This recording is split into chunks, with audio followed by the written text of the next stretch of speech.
சாமி அதாடி போட்டு வரும்.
சக்தியோடு ஆண்டவன் கையிலே கொலுவிருந்து வருகின்றார். அப்படி கொலுவிருக்கும் இறைவனாகிய சிவபெருமான் 7 14 உலகத்தையும் இறைவன் படைத்து 224 புவனங்களையும் ஆண்டவன் படைத்தார். 7 சப்தா சாரங்களாகப்பட்ட கடல்களையும் கல்லுக்குள் இருக்கும் தேரையவும் தாயாரின் கருப்பையுக்குள் வாழும் சிசுவையும் முட்டைக்குள் உருவாகும் குஞ்சையும் ஆண்டவன் படைத்து ஓர் அறிவு முதல் 6 அறிவு படைத்த நாமளை போன்ற மானிட மனுக்களை ஆண்டவன் படைத்தார். மண் உலகிலே ஆண்டவன் மனிதர்களை எல்லாம் ஏன் படைத்தார் தெரியுமா? நாமல் அனைவர்களுமே இப்பூமியிலே ஒற்றுமையாக வாழ வேண்டும் என்று ஆண்டவன் நாமளுக்காகத்தான் இந்த உலகத்தையே படைத்தாரா. ஒற்றுமை என்பது இன்னைக்கு எல்லா இடங்களிலேயுமே இல்லை. ஒரு பக்கமும் கிடையாது. ஏன் ஒற்றுமை என்பது இல்லை தெரியுமா? ஒருவர் வாழ்வதை பார்த்து இன்னும் ஒருவர் நாமல் பொறாமைப்பட்டு கொண்டே இருக்கிறோம். அப்படியா? அம்மா, ஏன் பொறாமைப்படுது? எப்படி பொறாமைப்படுதோம்? அதாவது பக்கத்து வீட்டுக்காரங்க சின்னதா ஒரு பைக் வாங்கியிருந்தாங்கன்னா அடுத்த வீட்டுக்காரங்க ரொம்ப பொறுக்க முடிய மாட்டேங்குது. அவர் என்ன செய்வார்? அவனை விட நம்ம என்ன குறைஞ்சவனா? அவர் பைக் வாங்கினா நம்ம ஒரு காரை வாங்கிடுவோமே அப்படின்னு காரை வாங்கி வீட்டுக்கு முன்னால கடன் வாங்கியாவது காரை வாங்கி விட்டுருவாரு. அவர் ஒரு வீட்டை கட்டினா இவர் ஒரு மாடியை போடுவாரு. வேற ஒண்ணும் இல்ல, சிவத்தா பொண்ணா பார்த்து அவங்க பையனுக்கு கல்யாணம் முடிச்சிருந்தா அம்மாவுக்கு வருது பாரு கோவம். அதே மாதிரி அழகான பொண்ணா பார்த்து என் பிள்ளைக்கு நான் கல்யாணம் முடிக்கேன் அப்படின்னு எங்க அம்மாவு நகையை போட்டு அழகான பொண்ணை பார்த்து கல்யாணம் முடிக்காங்க. இப்போ அப்போ மற்றவர்களை பார்த்து எதை பார்த்தாலுமே பொறாமைப்படக்கூடிய மனிதன் ஒரே ஒரு காரியத்தை பார்த்து மட்டும் இதுவரைக்கும் பொறாமைப்படவில்லையா? மனிதன் பொறாமைப்படாத காரியமே கிடையாது. ஒரு காரியம் இருக்கு தாத்தா. ஒரு காரியம் இருக்கோ? அதான் கடைசி காரியம். அது என்ன காரியம்? அவர் பைக் வாங்கினா இவர் கார் வாங்குவாரு. அவர் வீட்டை கட்டினா இவர் வீட்டை கட்டுவாரு. அங்க பொண்ணு பார்த்தா இங்கேயும் பொண்ணு பாப்பாங்க. திடீர்னு ஒரு நாள் பக்கத்து வீட்டுக்காரே செத்து போயிட்டான். நம்மளும் செத்துருவோம் அப்படின்னு யாராவது நினைக்கமா? அப்ப மரணத்தை பார்த்து மட்டும்தான் மனிதன் இதுவரைக்கும் பொறாமைப்படவில்லையா? மத்த எல்லா காரியத்திலேயுமே ஆசை இருக்கத்தான் செய்யுது. ஆமா, செத்துட்டா இவன் செத்துற வேண்டியதான். அவர் அப்படி நினைக்க மாட்டாரு. நல்ல வேளை அவன் போயிட்டான், பக்கத்துல அவன் வீட்டை சேர்த்து வாங்கி போட்டுக்கிட்டோம்னா வருங்காலத்துல நம்ம பிள்ளைக்கு ஆகுமே நினைப்பாரு. அப்போ இந்த உலகத்திலே ஆண்டவன் ஒற்றுமையாக வாழ வேண்டி நாமளை படைத்து சிவன் வடிவத்திலே ஆண்களையும் சக்தியின் வடிவத்திலே பெண்களையும் படைத்து ஆணுக்கும் பெண்ணுக்கும் ஆண்டவன் அகில உலகத்தை உண்டு பண்ணி நாமளுக்கெல்லாம் 6 அறிவை கொடுத்தார். 9 தத்துவத்தை படைத்து மனிதரா பிறந்தவர்களுக்கு 3 ஆசைகளை கொடுத்தார். மண்ணாசை, பொன்னாசை, பெண்ணாசை. மண்ணாசை பொன்னாசைனா இப்ப மண்ணாசை இருக்குன்னு வைங்களேன். அண்ணன் தம்பி 2 பேரும் இருந்தாங்கன்னா அவ ஐயா போறதுக்கு முன்னால இருக்க இடத்துல வயக்காட்டுல குறுக்க ஒரு வரப்ப போட்டு மேல் பக்கம் அண்ணனுக்கு கீழ் பக்கம் தம்பிக்குன்னு பிரிச்சு விட்டுருப்பாரு. எதுக்கு? 2 பேரும் பாடுபட்டு சாப்பிடட்டும்னு. இவங்க 2 பேரும் பாடுபட்டு சாப்பிட வேண்டியதானே? செய்ய மாட்டாங்க. இந்த அண்ணன் இருக்காரு பாரு, அவர் காலையில வயக்காட்டுக்கு போனாருன்னா அண்ணன் வராரான்னு தம்பி வராரான்னு லேசா மேப்பார்வை பாப்பாரு. தம்பி வரலன்னு வைங்க, மேற்க இருந்த வரப்ப லேசா கிழக்க தள்ளுவாரு. சாயங்காலம் தம்பி போவார், அண்ணன் வராரான்னு பார்த்து கிழக்க இருக்க வரப்ப மேற்க தள்ளுவாரு. இப்படியே ஒரு வாரம் நடந்த மொத்தத்துல வரப்ப இல்லாம போய் 2 பேருக்கும் சண்டை வந்து அதே இடத்துல உருண்டு பிறண்டு கோர்ட்டு கேஸுக்கு போய் செலவு பண்ணதுக்கு துட்டு இல்லாம கடைசியில் அந்த இடத்தையே வித்துருவாங்க. அப்ப அன்னைக்கு தான் அவருக்கு அறிவு வருமா, நம்ம உண்டான இடத்துல பாடுபட்டு சாப்பிட்டோம் இல்லையேன்னு. அப்போ இதைத்தான் மண்ண ஆசை என்பார்கள். 2வது ஆசை பொண்ணு ஆசை. ஒரு கல்யாண வீடு திருவிழா வந்தாச்சுன்னா கழுத்து நிறைய நகையை வாங்கி போடணும்னு தாய்மார்கள் ஆசைப்படுவார்கள். அதைத்தான் பொண்ணு ஆசை என்பார்கள். 3வது ஆசை யாருக்கும் வெறுக்காத ஆசை, எவருக்கும் திகட்டாத ஆசை, அதான் பெண்ணு ஆசைன்னு இருக்கா. பெண்ணுனா யாருக்கு தான் பிடிக்காது? யாராவது இப்ப இந்த உலகத்துல கல்யாணம் முடிக்காம இருக்கணும்னு நினைக்கமாயா?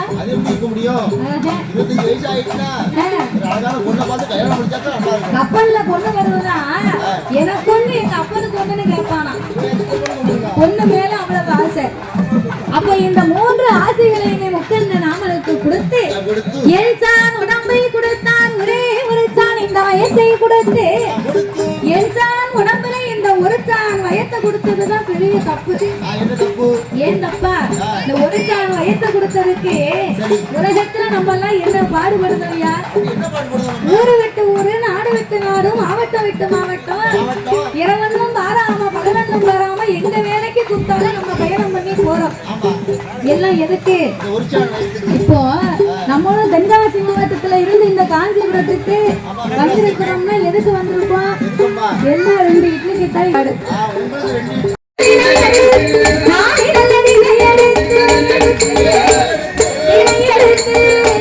அவர் நாடு எங்க மரியாண்டார் அவர் நாடு எங்க மரியாண்டார்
வீட்டுக்கு போனோம்னா பொண்டாட்டி வாசல்ல சட்டாப்பையோட நிக்க. ஆச்சி அப்படி சட்டாப்பையோட நிக்கா தெரியுமா? நீ வில்லுப்பாட்டு படிச்சு வீட்டுல போய் நான் கொடுத்த ரூபாய ஆச்சி கையில கொடுத்தேன்னா அவ ரூபாய வாங்கி வச்சுக்கிட்டு கையில வச்சிருக்கா பாரு சட்டாப்ப, அதை கொண்டு நல்லா உனக்கு 2 தோசையை சுட்டு போடுவா. ரூபாய கொடுத்தேன்னா ரூபாய கொடுக்காம ஏதாவது ஊதாரித்தனமா செலவு பண்ண அதே சட்டாப்பைய திருப்பி அடுப்புல காய வச்சு ஆச்சி ஒரு செவிட்லயே 2 பூசையை கொடுப்பா. அதுக்குத்தான் இந்த சட்டாப்பை நீ கொடுக்க வேண்டிய ரூபாய மொத்தமா கையில கொண்டு கொடுத்துருவேன். ரூபாய் நிறைய கையில வாங்கின உடனே லேசா பல்ல காமிப்பா. அவ சாப்பாட நீ பொங்கி சாப்பிடும் போது உனக்கு எப்படி இருக்கு? அந்த அம்மாவுக்கு ரூபாயை பார்க்க அப்படித்தான் இருக்கும். என்ன பந்தம் என்ன செய்வாங்க? ஆனா பிறந்த ஆம்பளை நம்ம உழைச்சி கொடுத்தாதான் நமக்கு வாய்க்கு வக்கனே சமைச்சு போடுவாங்க. ஆனா பிறந்தவங்க 10 ரூபாய்க்கு பாடுபட்டு கொடுத்தா தானையா அந்த அம்மா ஒரு உலகத்திலாவது வாங்கி உனக்கு ஒரு துவையில அரைச்சு வைப்பா. நீ ஒம்பாட்டுக்கு உழைச்சு ஒம்பாட்டுக்கு குடிச்சிட்டு ஊதாரித்தனமா இருந்தா நம்ம உடல் சொகுசுதான் வேணும்னு ஒரு நாளைக்கு 4 கோட்டு 5 கோட்டு குடிச்சோம்னா அப்படி நினைக்க கூடாது. பொண்டாட்டிகள் என்ன சாப்பிடும்? அதனால ஆண்டவனும் பகவான் சிவபெருமான் அப்படி இல்லை. இரேழு உலகம் எல்லாம் இறைவனாகப்பட்டவர் பொறுப்பாக படியிழந்து வந்தார். பார்வதியும் அவருக்கு பணிவிடைகளை செய்தால் பாத பூஜைகளை முடித்தார். இப்படி கலைப்பாரி இலைப்பாரி இரு பேர்களும் கைலாசத்திலே கொலுவிருந்து வரும் போது பார்வதிக்கு சிவபெருமான் மீது ரொம்ப நாளா ஒரு சந்தேகம். ஆமா, என்னைக்குமே இந்த பார்வதிக்கு கேட்கணும்னு அவளுக்கு இடம் கிடைக்காம இன்னைக்கு இந்த ஆண்டவனிடத்துல இந்த சந்தேகத்தை எப்படியாவது நம்ம தீர்த்தாகணும். ஆண்டவா, உலகமெல்லாம் நீங்க படியிழந்து வந்தீங்கன்னா இந்த உலகத்தில் உள்ள மக்கள் எல்லோரும் யாரையும் வணங்கி வருகிறார்கள்? பார்வதி, உலகத்தை நான் தான் படைத்தேன், நான் தான் பாதுகாத்து வருகிறேன். அப்படி இருக்கும் போது எல்லா மக்களுமே என்னை தானமா வணங்கி வருவார்கள். சிவபெருமானே, அப்ப உலக மக்கள் எல்லாம் உங்களை வணங்கும் போது உலகத்துக்கே கடவுளாக இருக்கக்கூடிய தாங்கள் எனக்கு தெரியாமல் யாரோ இரு பேர்களை நீங்கள் இரவு தோறும் வணங்கி வருகின்றீர்கள். அவங்க 2 பேரும் யாரு? ஏன் அவர்களை போய் நீங்கள் வணங்க வேண்டும்? பார்வதி, இந்த உலக மக்களுக்கெல்லாம் இரவும் பகலும் ஒளி கொடுக்கணுமானால் யாரால் முடியும்? காலையிலே தோன்றும் கதிரவனும் மாலையிலே தோன்றும் சந்திரன். அப்ப சந்திரனும் சூரியனும் இல்லைனா சகல உலகம் தாங்குமா? அதனால் இரு பேர்களையுமே இரு கண்களாக நினைத்து நான் பாவித்து வருகிறேன். அம்மா என்ற ஆண்டவன் சொன்ன போது பார்வதிக்கு சந்தேகம் தீரல. அது எப்படி இந்த ஆண்டவனுடைய 2 கண்களும் சந்திரன் சூரியனா இருக்க முடியும்? ஒருவேளை இந்த ஆண்டவன் கண்ணை மறைத்தா உலகம் என்ன ஆகும்? இதனையே இன்றைக்கு பரிசோதித்து பார்க்க வேண்டும் என்று ஆதிசக்தி பார்வதியா பாடுகின்றார்கள். நம்ம வீட்டுல கொஞ்ச நேரம் கரண்ட் இல்லைன்னா நம்மளால இருக்க முடியுமா? அதுவும் தாய்மார்களுக்கு சுத்தமா முடியாது. ஏன் முடியாதா? காலையில இந்த பிள்ளைகளை பூரா பள்ளிக்கூடத்துக்கு அனுப்பி இந்த ஐயாமார பூரா வேலைக்கு அனுப்பி அவங்களுக்காக ராத்திரி நேரமே இந்த அம்மா மாவு பாக்கெட் வாங்கி ஃப்ரிட்ஜ்ல வச்சிருப்பா. அந்த காலத்துல பூரா ஆட்டு வரல்ல மாவாட்டி அன்னைக்கு மாவாட்டினா மறுநாளே காலியா போயிருமா. இப்ப ஒரு நாள் மாவாட்டினா ஒரு வாரம் வரைக்கும் அது ஃப்ரிட்ஜுக்குள்ளே வச்சு இட்லியை சுட்டு துளசியா வச்சு அடே இருப்பா. அந்த அம்மா அந்த காலத்துல 4 சோளத்தை ஊற போட்டா இப்பம்லாம் நம்ம அரிசி உளுந்து போட்டு மாவாட்டி சாப்பிடுதோம்.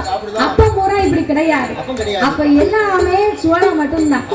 இந்த சோளத்தை ஊற போட்டாங்கன்னா 4 சோளத்துக்கு வெறும் 7 சோள தோசை தான் இருக்குமா. அதான் சொல்லிருக்காங்க, 4 சோளத்துக்கு 7 சோள தோசை, 7 தோசையில ஒரு தோசை சொட்ட தோசை. சொல்லு பாப்போம். நல்ல நாக்க வளைச்சு சொன்னாதான் வரும், எல்லாருக்கும் வராது. 4 சோளத்துக்கு 7 சோள தோசை, 7 தோசையில ஒரு தோசை சொத்த தோசை. பாத்தியா, உனக்கு வரல.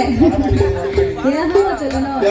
4 சோளத்துக்கு 7 சோள தோசை, 7 தோசையில ஒரு தோசை சொட்ட தோசை.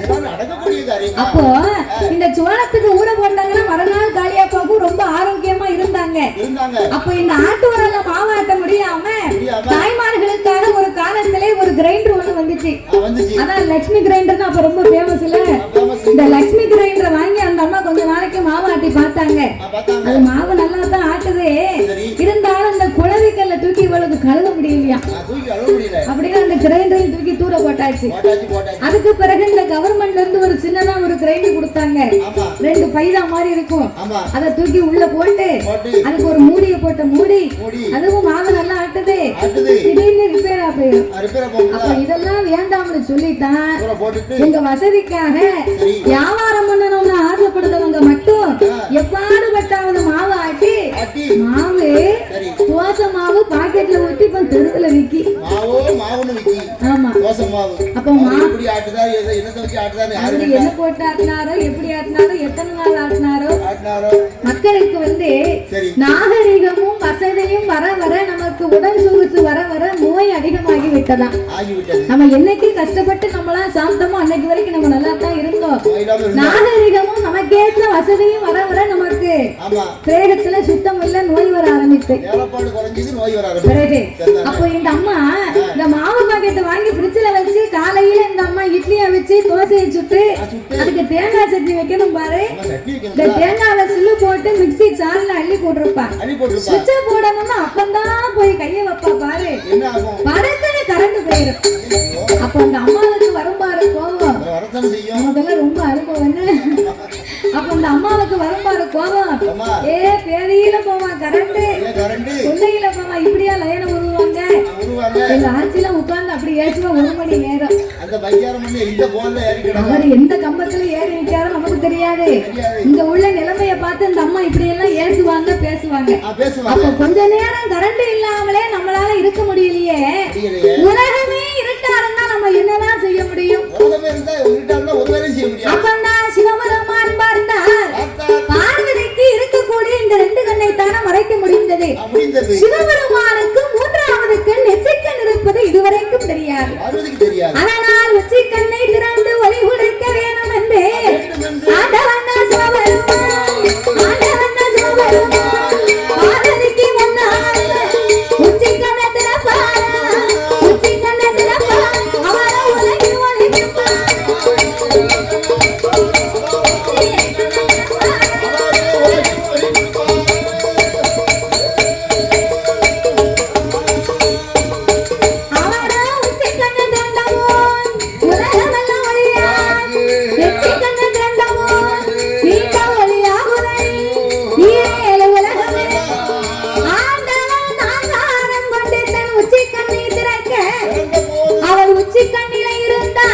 பொறிகள் பறந்து ஆங்கார ஓங்கார ரூபங்களை கொண்டு காளி அம்சத்திலே வீர சுரூபத்தோடு ஒரு அழகான பெண் வந்து பிறந்தாள். ஆண்டவன் பெண்ணை அழைத்து, தாயே நீ ஆட வேண்டாம் ஆட வேண்டாம் ஆடாடி போட வேண்டாம். என் உச்சி கண்ணிலே காளியின் அம்சமாகவே பிறந்ததனாலே இன்றைய நாள் முதலாக உலக சக்தி உச்சினி வாகாளி உன் பெயர் அம்மா. உச்சி கண்ணிலே பிறந்ததனால் உச்சினி வாகாளின்னு உனக்கு பேர் என்று பெயர்நாமம் கொடுத்து வரம் கொடுத்து அம்மாவை வடக்கு வாசல் கோட்டையில அமர வைத்தார். அவதான் வடக்கு வாசல்வி வடக்குத்தி அம்மா. பார்வதி இத்தனையும் வேடிக்கை பார்த்தார். ஐயோ ஆண்டவனுடைய மகிமை தெரியாமல்லாம் நாம சிவனையே பரிசோதித்து விட்டோம் என்று பகவானுக்கு முன்னால் ஓடி வந்து பார்வதியை பட்டு பயந்து பயத்தினால் அங்கமெல்லாம் வேர்த்து ஆவி கடல் ஆகி இன்னைக்கு பாருங்க. சில பேர் தவறு பண்ணான்னு வைங்க, சில பேர் இல்ல பெரும்பாலும் எல்லாரும் அப்படிதான் தவறு பண்ணி இருக்கோம். அப்படின்னா தன்னை அறியாம ஆளை பார்த்த உடனே நமக்கு வேத்துரும். எதுக்கு என்ன ஆச்சு?